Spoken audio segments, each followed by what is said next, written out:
الله الرحمن الرحيم.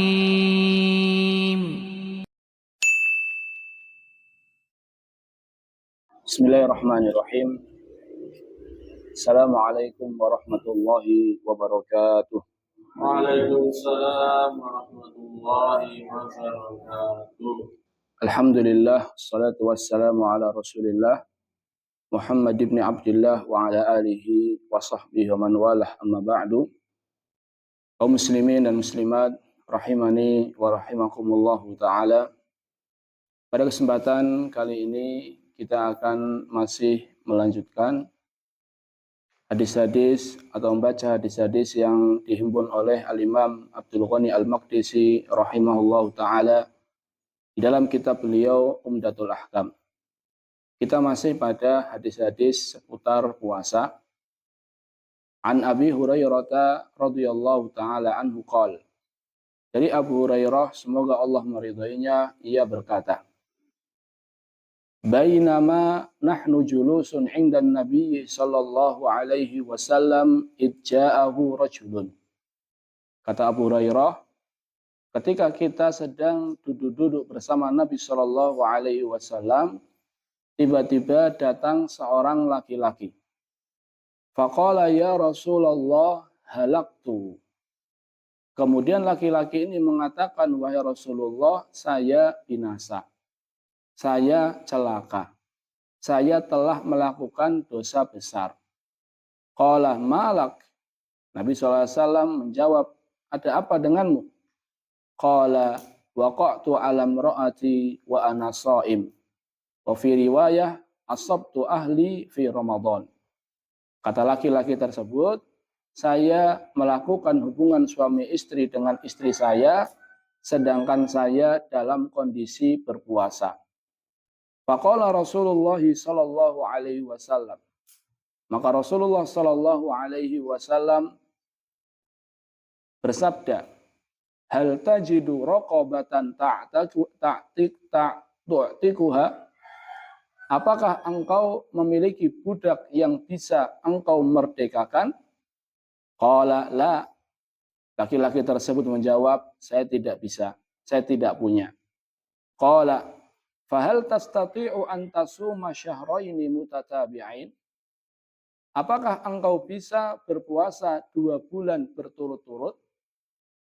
Qala la. Laki-laki tersebut menjawab, saya tidak bisa. Fahal tajidu it'ama sittina miskina? Apakah engkau bisa memberikan makan untuk 60 orang miskin? Qala la. Maka laki-laki menjawab, saya tidak bisa. Famakathan Nabiyyu sallallahu alaihi wasallam. Maka Nabi sallallahu alaihi wasallam terdiam. Jadi hukuman pertama, memerdekakan budak, dia tidak bisa. Dikasih opsi yang lain, puasa 2 bulan juga tidak bisa. Dikasih hukuman yang lain, memberikan makan 60 orang miskin juga tidak bisa. Akhirnya Nabi sallallahu alaihi wasallam terdiam. Fabaina nahnu ala dzalika utiyan Nabi sallallahu alaihi wasallam bi'araqin fihi tamr. Ketika kita dalam kondisi seperti itu, tiba-tiba ada orang yang memberikan Nabi sallallahu alaihi wasallam sekeranjang kurma. Disebutkan dalam sebagai riwayat jamaah, kurmanya ini sebanyak 15 sok.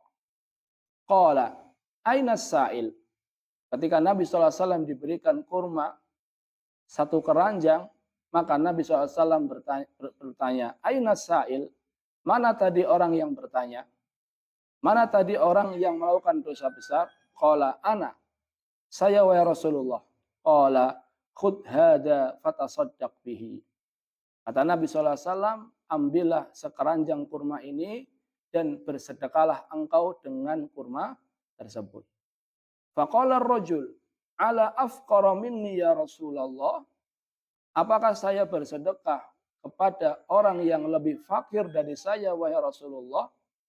Fa wallahi ma baina labataiha yuridul harrataini ahlu baitin afqaru min ahli baiti.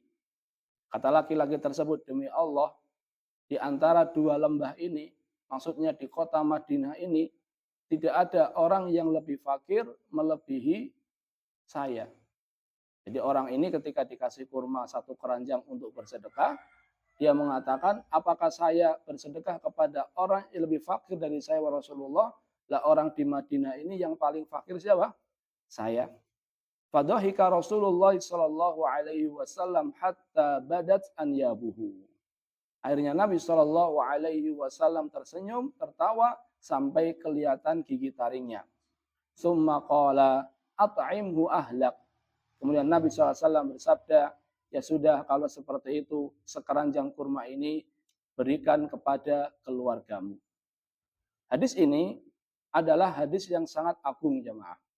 Sampai-sampai Ibnu Hajar rahimahullah ta'ala menyebutkan, ada seorang ulama yang merupakan guru dari guru-guru beliau, hanya satu hadis ini sampai mengarang 2 jilid buku tebal. Dan di dalamnya menulis 1000 faedah atau 1000 permasalahan hanya terkait satu hadis ini. Ini menunjukkan akan agungnya hadis ini jamaah.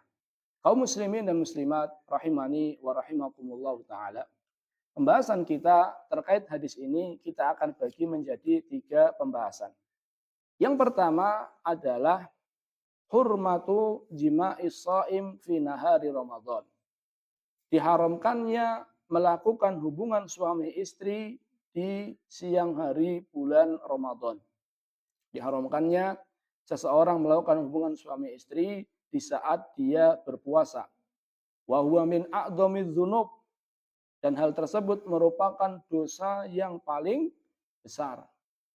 Jadi makan, minum ketika berpuasa ini dosa besar atau pelanggaran. Ketahuilah bahwasannya melakukan hubungan suami istri di saat puasa itu pelanggarannya lebih parah. Pelanggarannya lebih besar. Dan bagi siapa yang telah terjatuh ke dalam perbuatan tersebut jamaah, maka ada beberapa konsekuensi. Yang pertama adalah dia harus bertobat. Jadi karena hal itu merupakan dosa besar, maka siapa yang melakukannya, yang pertama dia harus bertobat.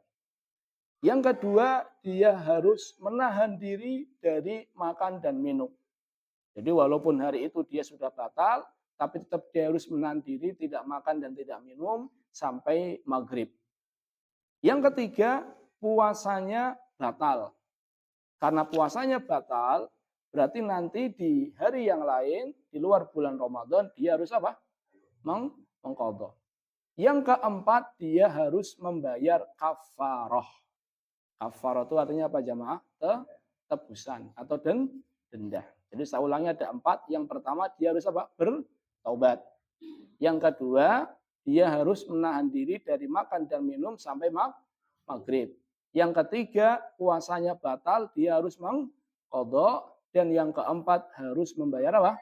Kafarah, denda atau tebusan. Apa tebusannya? Apa dendanya? Nabi Shallallahu Alaihi Wasallam menyebutkan yang pertama adalah memerdekakan seorang budak. Ini kalau bisa. Dalam artian, dan ini jamaah harus berurutan. Berarti pertama kali yang harus dia lakukan adalah memerdekakan budak. Jangan kemudian langsung memilih memberikan makan 60 orang miskin. Tidak boleh. Jadi yang pertama, dia harus memilih memerdekakan budak. Yang kedua, kalau dia tidak bisa, baru kalau tidak bisa, maka dia puasa berapa?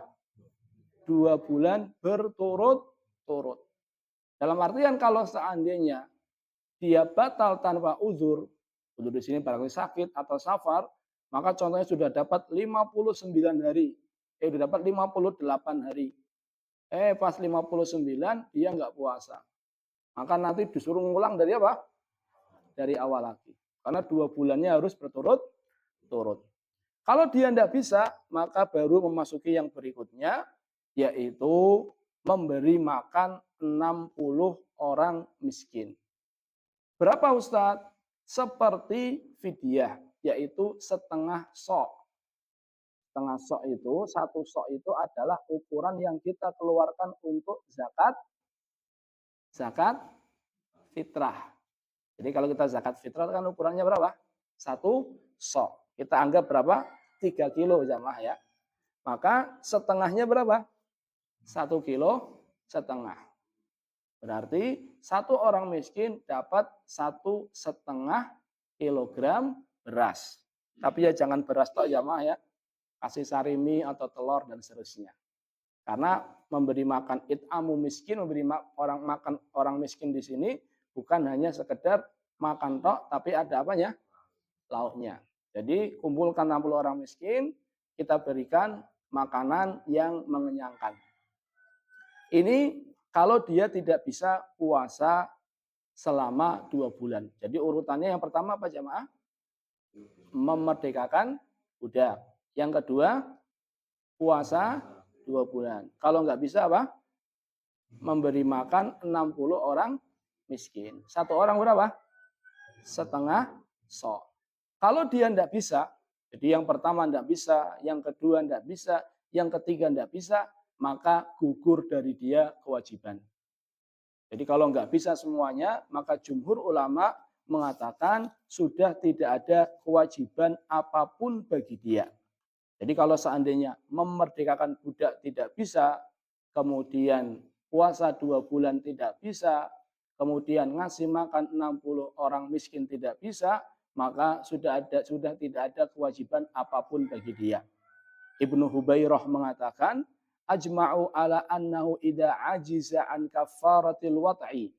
Para ulama telah sepakat bahwasannya kalau seandainya seseorang tidak bisa membayar kafarah, membayar denda, tebusan dari melakukan hubungan suami istri di bulan Ramadan di saat dia puasa, hinal wujub, ketika wajib bagi dia, saqatat, maka kewajiban tersebut gugur dari dia. Illa Syafi'i fi ahadi qaulaihi, kecuali Al-Imam Asy-Syafi'i dalam salah satu pendapatnya. Intinya jumhur ulama berpendapat kalau nggak bisa tiga-tiganya, maka tidak ada kewajiban apapun bagi dia. Ini pembahasan yang pertama. Yang kedua adalah bagaimana dengan perempuannya.